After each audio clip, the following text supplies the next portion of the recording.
Урматтуу биздин эң бир азыркы өткөл мезгилде таанымал болуп аткан Камчыбек Кыдыршаевич генералыбыз. Мен бул кайрылууну сиздердин алдыңыздарда ортоңку трибунага чыгып айтууга мажбур болдум. Менин бир дагы бир тууганым, жолсо досум, жарым, бир медициналык кызматкер эмес. Кече жакында көрдүңүздөр, өткөнкү сессияда жанагы Алымкадыр Бейшеналиев боюнча айтылган маселелерди сотко берип, эми могул бүгүнкү айтылгандан кийин мага деметип Гаагадагы трибуналга берсин. Урматтуу Садыр Нуркожоевич, силкинип бир бутуна турар кезде элдин арасынан, же болбосо ошо команданын арасынан саткындар чыгат экен. Орусчасы предательдер. Бул предательдин бири Алымкадыр Бейшеналиев.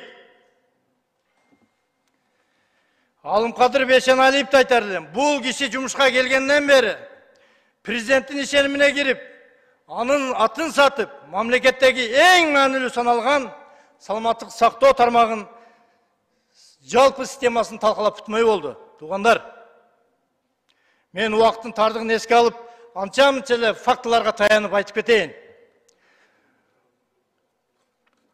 Биринчи, өткөндөгү сессияда айткан, бул прямой связан с ОПГ деп. Мен ар бир сөзүмө значогу жоксуз дагы далилдеп жооп берип жүргөн жигитмин. Депутат болгонго чейин дагы. Бул Алымкадыр Бейшеналиев ОПГ менен тыгыз байланышта экендигин бул уялбастан мени сотко берди. Ал айтты. Гиппократтын антын ичкем, ошон үчүн мага келген кылмыш дүйнөсүнөн болобу, башкасынан болобу мен операция кылганга мажбурмун дейт. Кыргызстанда мыйзам бар. Ар бир кылмыш, могул жерде генералдар отурасыздар. ДТП болобу, ножевое ранение болобу, огнестрельное ранение болобу, он должен фиксироваться правоохранительными органами. Немедленно должен сообщаться Минздрав тарабынан. А бул үйүнө бекитип, көрүнгөн жерде операциялар жасап, ал Гиппократтын антын эмес, ал АКШнын долларына жасап жүргөн ал операцияларды. Элдин башына айландырбасын. Эч кандай, мисалы 47-чи колония менен Мед Академиянын ортосунда келишим болгон деп айтты. Мына, мен колумда Бейшеналиевдин да каты турат, могул жерде ректор Кудайбергеновдун каты турат, мен запрос жибердим. 47-чи колония менен Мед Академиянын ортосунда эч кандай келишим түзгөн эмес. Ал берген интервьюсунда айтып атат, мен келишимдин негизинде операция кылчу элем дейт. Жалганды башка жака барып айтсын. Андан кийин ошол эле учурда бизде маркум болгон Дөө Чыңгыз деген ОПГнын лидери болгон. Ысык аталык. Ушул Дөө Чыңгыздын балдарынын бири. Азыркы кезде министрдин оң колу болуп, кеңешчиси болуп отурган Ринат деген жигит бар. Мавлянбай уулу. Эгерде фамилиясын мен тактаганга аракет кылдым, Мавлянбай уулу Ринат, бул жигит өмүрүндө госслужбада иштеген эмес. Болгону зубной техник. Бирок Алымкадыр Бейшеналиевдин 4 замминистрине карабастан жалаң кадр маселелерин жана башка чорный иштерин ушу жигит аркылуу бүтүрөт. Суд медэкспертизаларын, урматтуу могул жерде отургандар, сыйлап сүйлөбөй турсаң. Суд медэкспертизалардын справкаларын баарын через ОПГлардан келген түшкөндөрүн ошол Ринат бүтүрөт. Убагында Азиз Батукаевди медициналык жасалма документ менен Кыргызстандан сопровождение кылып чыгарып жиберген болчубуз. Эч кандай кепилдик жок азыр. Соттук медициналык мафиянын аркасынан ОПГлардын чыгып жаткандыгы. Ошондой эле бул Ринат министрдин советниги. Активдүү ОПГнын мүчөсү Момунов Мамазыр Орунбекович деген мурда көп жолу кылмышка жоопко тартылган, оор кылмыштарга ОПГнын активдүү мүчөсү. ОПГлардын зоналарда, түрмөлөрдө маселелер болсо ушул бала аркылуу Ринатка чыгышат. Ринат министр мен соответственно керектүү справка, керектүү кагазлардын баарын даярдап беришет. Мына, дагы эмне факты керек. Текшерсин, текшерүүчү службалар. Андан тышкары тармактагы чоң кызмат орундарга главврачтарды, директорлор дайындоодо Ринат аркылуу акча алынып турат. Мисалы Ринат Бекболот уулу Нурболот деген болгон. Но жүрөк кардиология институтунун зам директору. Ошодон $50.000 акча сураган. $50.000 акчам жок, мен антип иштей албайм десе, 3-4 күнөн $20.000 акча сураган. $20.000 да бере албайм десе, анда кечирип коесуң, сени жумуштан кетириш керек деди. Мына эшиктин алдына турат, Бекболот уулу Нурболот. Алып келип койдум. Живой. Андан сырткары 5-6 киши турат. Эгер добуш берсеңер, алып кирип нерде сүйлөтүп коем бардыгын. Чекеден тизип, отургузуп. Эшиктин алдына турат нерде. Турасыңар мына Нурболот. Туруп мына колуң мындай кылып кой. Андан сыртта да бар. Андан кийин бул жерде кардиологияда өзү бул бизде коррупция түгөнбөйт окшойт. Бул атуу өкүмүн киргизмей сайынчы. Ошол жерде эми коррупциялык схеманы Ринат аркылуу министрге Тукушева Эльмира деген акчаны алып барып турушат Ринатка. Анан Талай деген болгон, мурда билесиздер, камалып, УКМК кармап. 2-3 ай жатып, аз ошол киши тар чөйрөлөрдө айтып өткен, Toyota Foreigner'imди сатып $20.000 бердим эле, камалып кетемби депчи. Азыр эми диагностический центрге кайрадан директор кылып коюптур. Бул Алымкадыр Бейшеналиев кандай десе болот, бул урматтуу президент, сизге мындай кадрларды ким сунуштайт? Мен билбейм. Бирок бул жана устойчивый, системный коррупционный схеманы түзүп койгон Минздравда. Юкта Абдрахманов, Шаятбек, Түленбаев деген кошелеги бар. $5.000 $45.000 чейин ставкалары должносттардын. Облбольницанын главврачы сатып берген экен, заведующийлерин баарын чогултуп айтыптыр. Мен $45.000 министрге бердим, болдум. Эми урматтуу заведующийлер бир кварталда ушул акчаны чогултуп беришиңер керек. Заведующийлер чогултуп. Чогулталбаганын арызын жазып кет дептир. Заведующий соответственно жөнөкөй карапайым калкка барып груз кылат. Тура айтамбы? Же тура эмес айтамбы? Андан кийинки бул жерде күмөндүү фамилиялар толтурам энди. Катарынан окуп берсем өтө көп убакыт кетет, но анча-мынчасы. Ниязбеков Анарбек Кулназарович, Жайыл аймактык ооруканасынын хирургия бөлүмү башчысы. Бул киши ОПГнын кылмыштуу топтору менен байланыштуу болуп, алардын жабыркагандарга дайыма жашыруун түрдө операция жасап жүргөн Алымкадыр Бейшеналиев экөө чогуу. Азыр эми анча-мынча баягы саясий ОПГлар менен байланыштагы кызматтагылар жумуштан алгыла десе, анын өзүн жумуштан алып туруп, хирург кылып кадимкидей, баласын заводел кылып коюп коюптур. Бул эмне деген көз боямочулук. Ордуна улум бөлүм башчысын кылып коюп койгон. Ошондой эле Кара Суу райондук аймактык ооруканасында директор. Бул айым мамлекетке 4,5 миллион сом зыян келтирип иш козголгон. Бирок бул жерде мен азыр сөзүм аягында дагы бир соттор боюнча да маселени айтып кетем. Ани соттук медициналык чорный мафия десе болот мунучу. Бул ак халатчан министрдин ичинде дагы чорный халаты да бар экен. Урматтуу депутаттар, урматтуу кыргыз элим, урматтуу президент, урматтуу Камчыбек Кыдыршаевич, эгерде сиздер менин үнүм жетип аткан болгон болсо, могул жердеги слайдты коюңуздар. Мыйзамсыз баюулар боюнча Алымкадыр Бейшеналиев министр болуп турган кезинде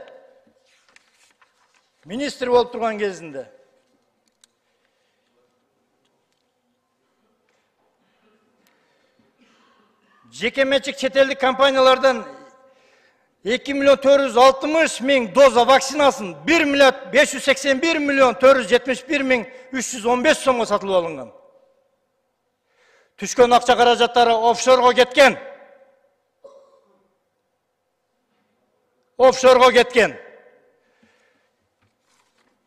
Пожалуйста, канча мүлк чогулткан ар бир адрестери бар. жалаң моол жерде чогулган мүлктөрдүн 90%-тен ашыгы бул кишинин министр болуп иштеп тургандагы периодуна каралат. Мына, например, трехкомнатная квартира площадью 105,9, находится 5 метров, многоэтажная элитная эра констракшн расположена. Жал 29, дом 17, квартира 46. Ушул эле тизмекте 15 квартира bir компаниядан алынган. 15 элитный квартира эра констракшн деген компаниядан алынган. Аялына, экинчи аялынан Сабирдинова деген 2 кызы бар. Аларга өзүнө жазып алсам баласына жаздырган. Анан бул байымын дейт. Бул каяктан бай? Муну элдин баары билет канчалык медакадемияда зачет экзаменден акча алып кандай кылып сдавать этип жүргөнүн. Бардыгы могу мүлктөрдүн караңыздар. 20дан ашык элит жанагындай люксовый машиналар. Range Rover Lexus 570 $1 миллион ашык машинасына автопаркинг. Бул үчүнчү стороналарда айтпаганымда, бул жакын аялы, баласы, кызына оформить этилген мүлктөр. Не, бул элди жинди деп ойлойбу булар. Могул жерде мисалы жанагы Бешиналиев Мар Алымкадырович, пожалуйста, баласы. Көлдөгү жанагы пансионаттар кандай жол менен мурда алынган, ОПГны кандай колдонуп, жанагы 2 санаторийден кантип алганы тууралуу маалыматтар бар. Аны керектүү органдар текшерип алат. Илимий бүт иштерин комиссионный текшерип чыгыш керек. Бул себеби абдан расчетливый жулик экен. Бул убагында Кулматов деген Ошопкомдун биринчи секретары болгон, ошонун кызын алган. Ринат Сатарович Кулматов деп обкомдун биринчи секретары. Ал киши соответственно өзүнүн курдашы Мамакеев хирург менен дос болгон. Аяш кайнатасы жазып берген бүт илимий даражаларын. Мен силерге мындай эле айтайын.